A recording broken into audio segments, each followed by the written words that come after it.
Hey guys, Mr. Jalapeno here with another episode of Jalapeno Drywall. And on today's project, I'm going to show you how I repaired this corner bead crack here in the living room. These types of issues are very common, especially on newer homes. So the first thing I did was prep the work area with some blue tape and plastic, that way I don't make a big old mess. Then I put some screws on the corner bead, that way it tightens everything up. A lot of the times these types of cracks happen because the house settles a little bit, or they probably just did a bad installation. But if you follow these steps, it should help avoid the problem in the future. As you can see, once I put the screws on the corner bead, it did loosen up all that material, so I had to take it off. So once I removed all the loose stuff, I applied some mesh tape over the corner bead. That's just going to help even strengthen it more. Now I'm just going to mix up a little bit of that Easy Sand 5 or hot mud, that way I could apply it over the mesh tape. You can also use regular joint compound, but that's going to take forever to complete this project, so that's why I'm using the hot mud. I did end up doing 2 thin coats of hot mud, making sure it's nice and flat. And since these walls do have knockdown texture, I did use the Easy Pro texture system. I really like using that system because it's super convenient and it's easy cleanup. Once I was done shooting the texture, I let it set for about 5 to 10 minutes before I knocked it down.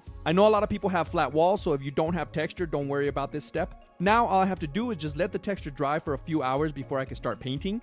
But since I did have a couple more appointments to go to, instead of just watching it dry, I rescheduled the painting for another day. And as you can see, that's why I prep the work area as much as I do. If I didn't, then the texture would go everywhere and my client would not be too happy.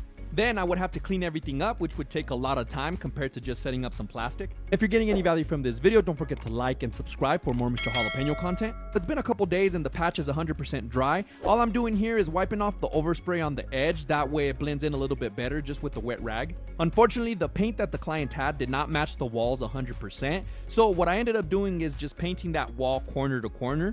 It matched a little bit, but it was just drying a little bit darker than the rest of the walls around here. I didn't want to get any of this paint on the other wall, that's why I taped it. If I would have gotten paint on the other wall, it would have been very visible. So like I said, I painted all that stuff right there.